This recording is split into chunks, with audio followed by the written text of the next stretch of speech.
so much for coming on. I'm so excited to welcome you here. Welcome to Flobel. So I'd love to get into your career and everything that is you. You were born in Venezuela. You were a computer science major at Pace University, and then you were in sales and technology. You even worked for Microsoft in Venezuela, which is incredible. Then you totally pivoted careers to acting and film. So I would love to pick your brain about everything you've accomplished in this wonderful life that you've led. So welcome. Hi, well, thank you. Thank you, first of all, for doing this. And yes, I'm from Venezuela, and I lived all my life between the US and Venezuela, actually.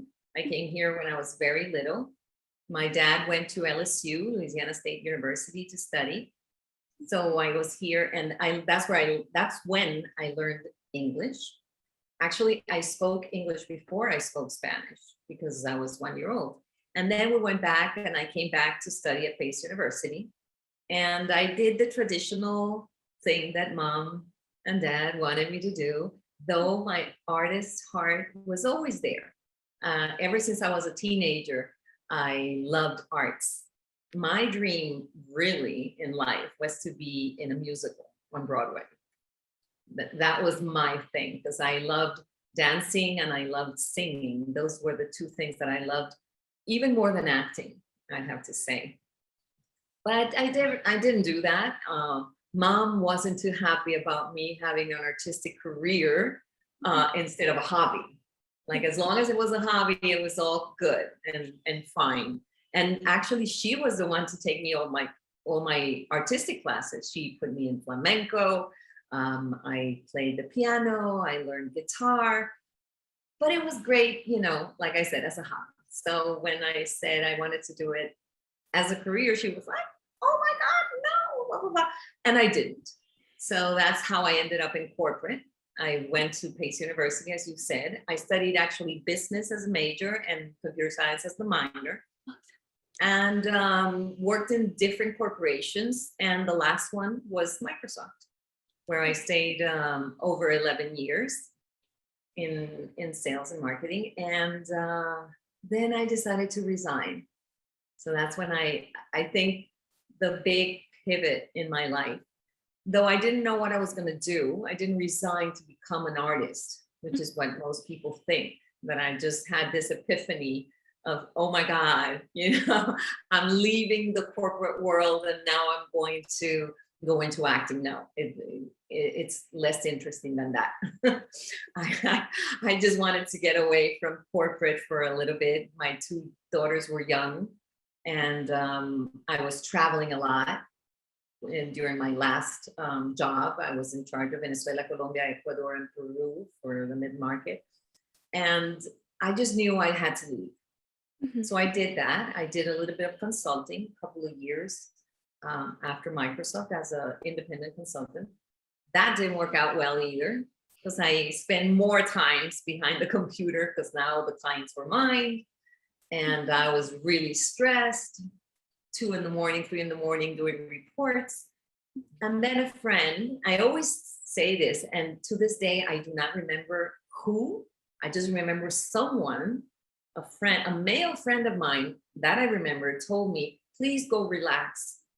And you're kind of artistic, so there's a workshop that I think it's going to be good for you. And so I went, and it was an acting workshop on Saturdays. And I walked into that black box theater, and I just fell in love, absolutely in love with the environment. I knew that I was at the place where I wanted to be for many years to come. And that's how it started, workshop on a Saturday afternoon. That's incredible. So, oh my gosh, tell us how a workshop turned into a full-time career, because now that's your full-time thing, right? You act, you dance, you sing, you star in movies. Yes. So I didn't, you see, for me, it's been like an evolution, though, like I told you, it was my dream to be a dancer and a singer and to be on a Broadway show. That was my dream as a teenager. But that dream sort of, I can't say it died, but I can say it just quieted all these years that I was not doing that. I wasn't permanently longing it. I guess is what I'm trying to say. Like I wasn't every day going like, oh my God, I want to, I never became an actor. I just embraced my corporate world and I did it. But when I was in that theater that day, because the first day was crucial, I just knew that this is what I wanted to do for a while, for at least the next weeks of the workshop, the next months maybe. And then I went to that workshop, ended in a showcase, as most of them do. Loved the stage, did a play. I was like in heaven again. And then one workshop led into another workshop. Then I came to New York actually for workshops. I went to LA for more workshops. And then I talked to my husband, ex-husband right now, but he was my husband at the time. We were in Venezuela. And I said, listen, I think this is what I want to do. And Venezuela was becoming a very dangerous place to live at the time. And my daughters were teenagers, becoming teenagers. And I said, well, how about if I go to New York, study acting, because I want to prepare as I did for business, and the girls come along and we give them a chance to experience a different city, different culture, different place. And then I started studying at Stella Adler, which is based on theater. They do both, but they're big in theater. And I did that. I did the evening conservatory for 2 years. And then I did the internship. Well, it's internship, but the first year. Mm-hmm. And I started to get roles. I got into commercials, and then I got this short film and a student film, because initially I didn't have a reel. Mm-hmm. So they tell you, just take whatever and just build your reel as you want to have your face on screen. Though I had some things in Venezuela, but they were in Spanish. Mm-hmm. So I needed material in English.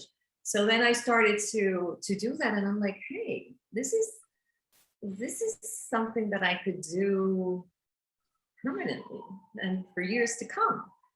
So as you can see, it evolved. Like it wasn't a decision I made one day and this is it. Yeah. And actually I've struggled so much. It's been an up and down journey, and I don't share this too much, but I did question myself many times. Am I doing the right thing? I am too old for this. What are you doing? You have 2 big girls now. You had a career. You're starting. I used to say from zero. Now I don't say that. Now I say I just changed careers, and I started on the foundation of my experience. Before I discounted all the years I had lived. And this is something, because I know the Flobel Academy is going to focus a lot on people changing careers and pivoting and starting sometimes new.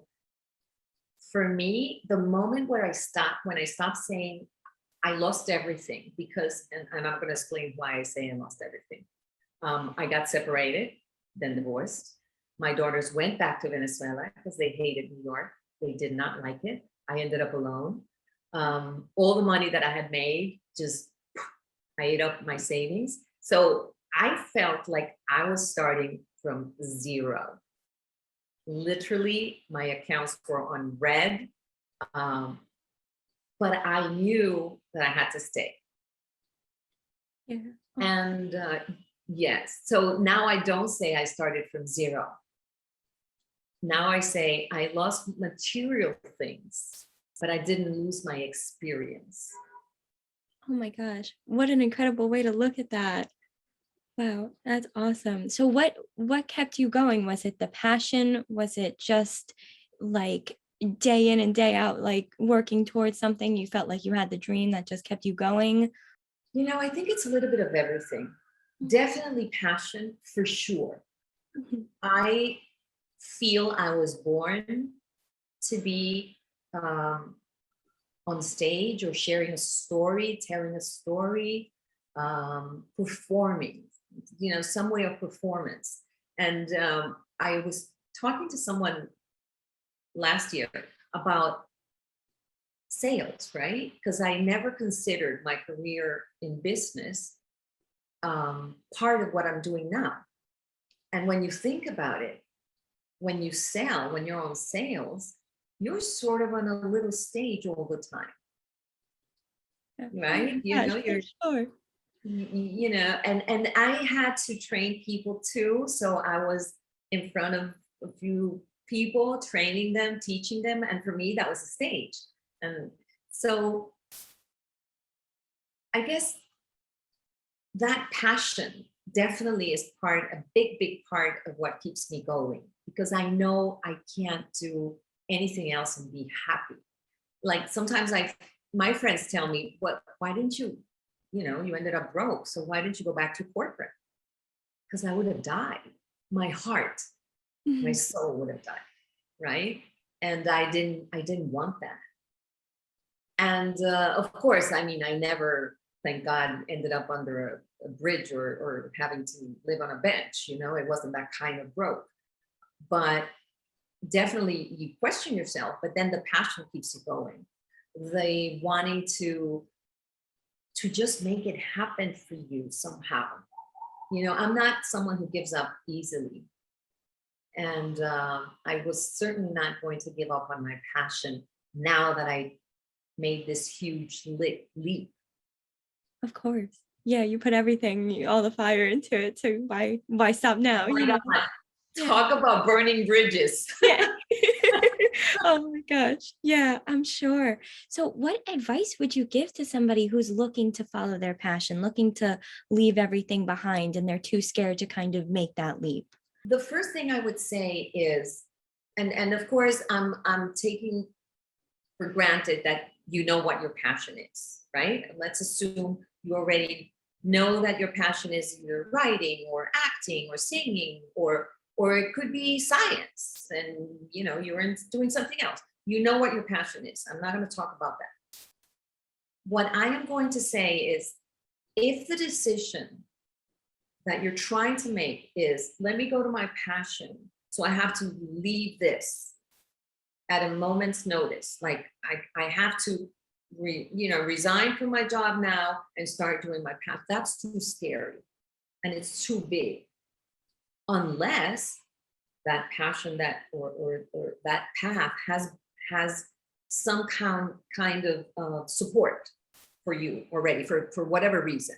Someone is offering you a new job, someone is offering you a new opportunity with financial possibilities, then go, by all means, then do it. Otherwise, keep your job or the thing that you're doing right now to keep you financially secure, and definitely take some time every day to do a little bit of that which you want to do. Could be an online class, it could be just writing, if it's writing, and a couple of pages a day, sharing, finding a group of people that are doing what you want to do and join them. Even audit classes or go to places and just be a fly on the wall. You don't have to participate initially, but definitely start small.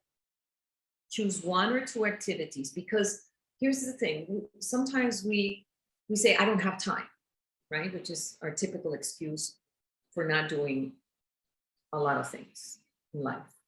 And what I found out for myself, because I use that excuse many times too, is I really don't have the drive, the passion. I really don't want to do it. Maybe it's fear. Maybe I really don't like that, right? And I say time. Because whenever you need time to do something that is urgent and important, you find it. Yeah. Suddenly the time shows up, Yeah. right? Oh, So absolutely. if you really want to do that, the time will appear. So please do not use time as an excuse. Cut that. Um, Don't lie to yourself saying you don't have time. What you don't have is passion. What you don't have is commitment. What you don't have is dedication. You might be afraid. Then start small yeah. and build Oh, wow. to the That's point awesome. where you can pivot. Yeah. But 100. definitely, please, no leaving yourself without a net. Yeah. Yeah, absolutely. You gotta like watch out for yourself. 100%. Yes, Oh yes, my and for gosh. those around you that depend on you. Oh my gosh. Absolutely. That's great advice. Just like kind of starting off small, even if it's like 5 minutes every day, focusing on what you are passionate about. That's Yes. awesome. So, what's been your favorite part of your career, like in the acting realm and film and everything? What's been your proudest moment?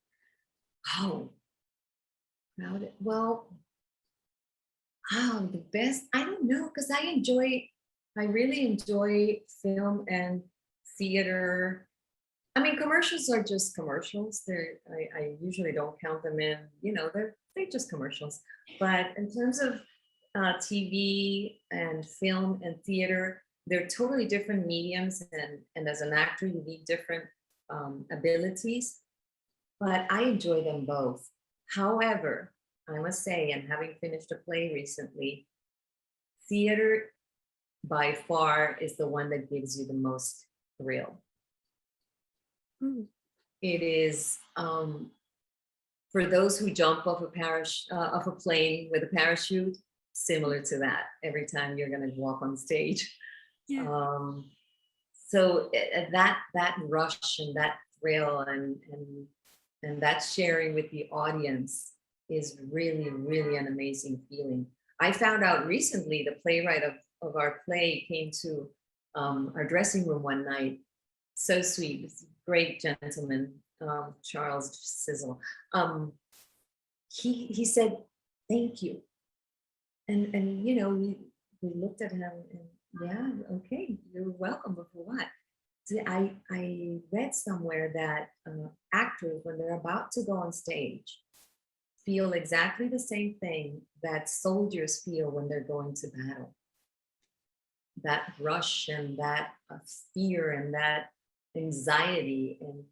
And when you think about it, you go like, oh, wow, that is true. You feel your heart is just going to Yeah. come out and it's such an intense moment. And that really it's a blessing to be able to live that. Oh my gosh, so incredible. Wow, that sounds amazing. Like, and the way you compared it and said all of that, that sounds like just something that sets your soul on fire. That's incredible. Oh my goodness. It So, does. yeah, oh my gosh. Tell me a little bit more about your YouTube channel and Act Feminine and what drives you to be so connected to the people around you. So Act Feminine is a personal project that has nothing to do with acting. Mhm. Act Feminine came about from my divorce, I guess, or the whole process of the divorce, because those are not things that happen overnight. They sort of build up to the point of the breakup, and realizing that I wasn't using my feminine energy as I should have. And it was a it still is a very interesting journey. I'm still on it. I'm still learning. But I remember when I first realized that I was mostly living in my masculine energy, and the corporate world is fabulous place for that to sort of grow, in women, our masculine being used, our masculine energy. And this is something that I always clarify to people. It is not a gender thing, because Mhm. both men and women have and use the masculine and the feminine energy. The thing is, the name is very deceiving. We haven't found a better name. Sometimes it's the yin and the yang, which may be a better, it doesn't create so much barrier, right? Mhm. Moon and sun, but it's those sides of us. One which is the conquering, the objective, the purpose, Mhm. the goals, That is the masculine energy. It's the one that actually makes us accomplish things. And then the feminine energy, where we're vulnerable, where the love lives, where the sharing, the connection, communication, all that lives in that side. That side was a little dormant in me. I was afraid of that side of me. And I was very, very comfortable in my masculine ever since I was a little girl. This has nothing to do with my marriage or anything like that. It was the way I was brought up. My mom is the consequence of the female revolution. She is, God bless her, still alive, and she's an economist in a time when women didn't study. So, it was only men. And but she's very much masculine energy as well, accomplishing, doing. And when I realized that about myself, and that if I would have learned this a little earlier, maybe, and I never regret things that happened, because I know they all happen for a reason, but maybe my marriage could have been different in a way. And I know it takes two, but at least my responsibility on it was to, as a woman in a marriage, to bring more of my feminine when I was with my partner. And the thing is, I'm seeing this as a problem in many, many couples. Your generation has it tough. You ladies, yes. And that's one of my dreams, to be able to reach teenagers and young girls like you, or ladies like you. My daughters are about your age, to let them know, and let you guys know, we don't have to fight against each other, men and women. We have to collaborate. And the vision of my project is create a world where men and women collaborate, cooperate, and co-create their shared world together. And the only way that that's going to stop is if we both, men and women, use both our energies, and we learn when to use which one. So that's how Act Feminine came about, as a hope, I guess, that I can make other women see that we need to embrace our feminine side, or feminine energy. And this is creating a whole bunch of problems with men as well, who tend to be going to their feminine energy more than before. And then a whole thing is created. But we're not going to get into that right now. That's a whole other topic. Yeah, no, but I 100% agree. And I think in the way the world is going, we need a little bit of that kindness and softness and empathy, just to be able to put differences aside, to be able to connect with one another, to focus on a common goal. So I 100% agree with that and what you're saying.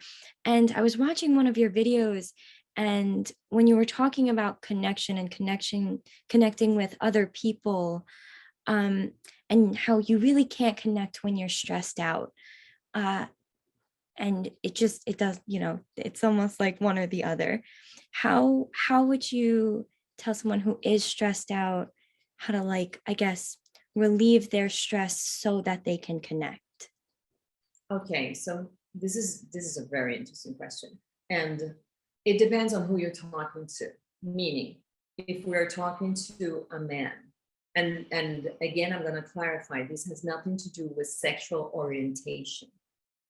Because one thing is sexual orientation and another one is our biology, right? I can't avoid whether I'm in a heterosexual or homosexual relationship. I can't avoid the fact that I'm a woman, and that my body biologically is of a woman, and I have hormones that affect me differently than if I'm a man.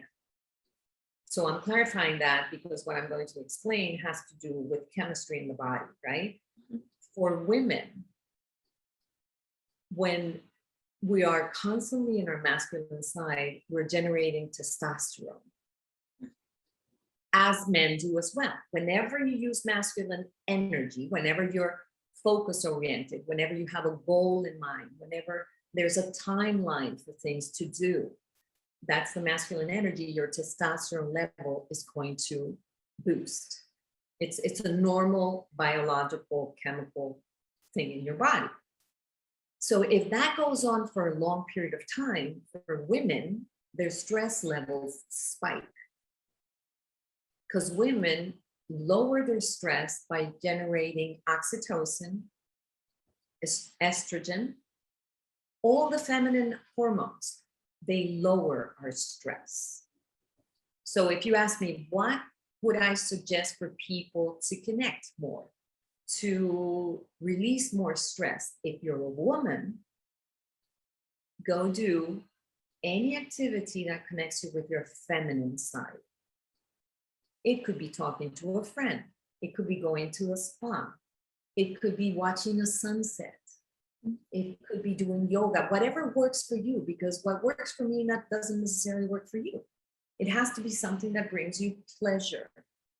And something very important for women, we should not have a time or a deadline to do that. Whenever you say, I'm going to go to the spa to relax, but if you in your mind are saying, okay, I only have half an hour, so I need to go, and it's just half an hour to go to the spa, you're not going to relax in the spa. I mean, you can get, a kind of a little bit of relaxation, and your body may be, feeling a little better. But the truth is, whenever there's a time and you have to get out of there and run to the office, it's not going to work. So it's better not to do it. Wait until you do have time to sort of go without thinking, oh, it has to end in half an hour. It's very important for women. For men, it's different, right? So for women, if it has a time set, it's not going to release your stress. And if it's not going to release your stress, you're not going to be able to connect. Yes. Oh my gosh. Okay, so connection, empathy can happen at its best when you're relaxed, when you're not stressed. Otherwise, you're just focused on yourself. Yes. And empathy is not focusing on yourself. Yes. Oh my gosh. So would you say for like men, would it be to do something that they're passionate about? Would it be to get in touch with their male energy? What do you think? Yeah. Yes, you got it. So for men is definitely the opposite, right? Mm-hmm. For men, testosterone lowers their stress. And that's why men today are so stressed in a different way. Yeah. Because they're using too much of their feminine energy. And if men are honest with themselves in their relationship with their partners, it's just suffering, because men are more in their feminine energy, which brings a whole lot of, we can do another interview just to talk about that subject, because it's a very delicate one and some people get all uptight. Yes, absolutely. But for men, yes, definitely connect with your masculine side. Could be going to the gym. It could be going with some friends and play sports. Mm-hmm. Anything that will have an objective where you're going to feel you're conquering something, you're accomplishing something, you're winning over someone, you have a goal. Any of that activity will boost your testosterone, which in turn will lower your stress. And once your stress is lower, to connect, and here is where we both use both, you're going to use your feminine energy to connect with someone else. Oh. But you're going to do it from a place of relaxation. Yeah. You can't go to your feminine energy, because you see, with men, it's backwards. Mm-hmm. For men, you can't go to your feminine energy if you're stressed, right? Mm-hmm. And think you're going to relax. Yeah. It's not going to happen. Yeah. Wow. Oh my God. What an interesting concept. Oh, wow.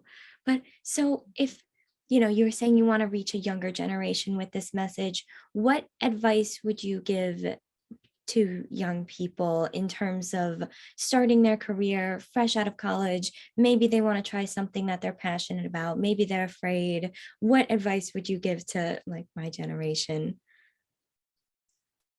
I would say just go for what you really, really like. And I know this is such a cliche and we hear it all the time and people tell us, but now it's different than when I was younger, right?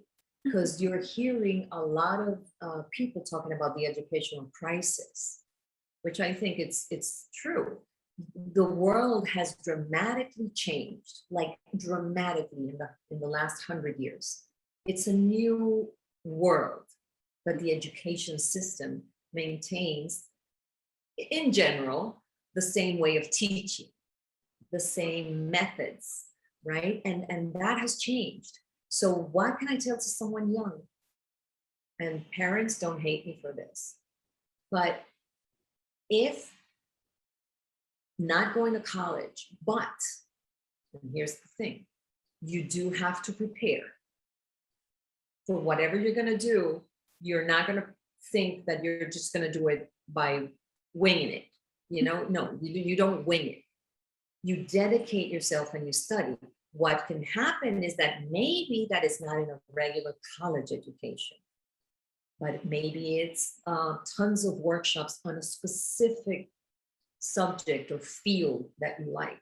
Maybe it's diving into it by doing it, going somewhere and working for 3, 4, even 10 years, starting from the bottom up with the people that are doing what you want to do, be it in the field of science. You might want to help someone and be their assistant and learn, though that I think requires going to college. Any science does require going to college, but I don't think that you have to think of yourself as only college is the only way. Now, what you do have to think is preparation, dedication, and study is the only way. Mm-hmm. You won't get there by not putting in the time. And that is something that I feel we are damaging our young people by thinking, with all these millionaires popping up like left and right every week, and I don't know how many millionaires every month in the US, and all kinds of things, maybe the message is getting a little distorted. The work has to be there. Whatever profession you're going to do, it's not going to be easy. Mm-hmm. Don't think that because you're doing your passion, things are going to be like really easy. No, they're not. There are tons of activities that I have to do in my acting that are not so fun, but need to be done. So that fantasy has to, get out of the minds of the young people. You can't be an overnight success. There is no such thing as an overnight success. There is an overnight finding out. Mm-hmm. But when you look at the story and the history of that person, all of them either started when they were very young. They played the instrument when they were 4. Their parents knew that they could run and they took them to the track every day. So they're not overnight successes. So the young people out there, please stop saying that. Mm-hmm. That does not exist. Prepare, and persevere in what you like. That, yes, do what you want, do what you like, fight for that, even if it's against your parents, fight for your passion, but work. Yes, absolutely. Yeah, my mom always used to say, nothing worth having is ever easy to get. So I totally understand. Absolutely. And if you don't mind me asking, how long did it take before you started to see success once you pivoted careers? Like, when do you think you started seeing, you're like, okay, my hard work paid off? When did you, I guess, start to realize that you lost the experience, you lost the material things? It hasn't happened yet. Yeah.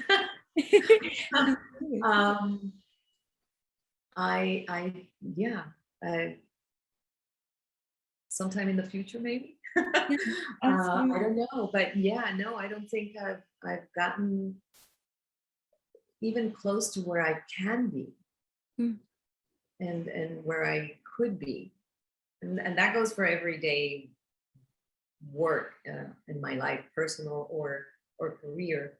I still have so much to learn, so much to do. I feel I'm an ignorant still in so many things in the industry and in the work. And um, yeah, no, I'm like, no, I'm not a success by any means. And now what I can say is I am working mhm. hard, and sometimes I don't work as hard and I pay the price Yeah. because I get scared or I get lazy, and the consequences are there to be seen. So it's just I'm just still going. Yeah. Oh my gosh, absolutely.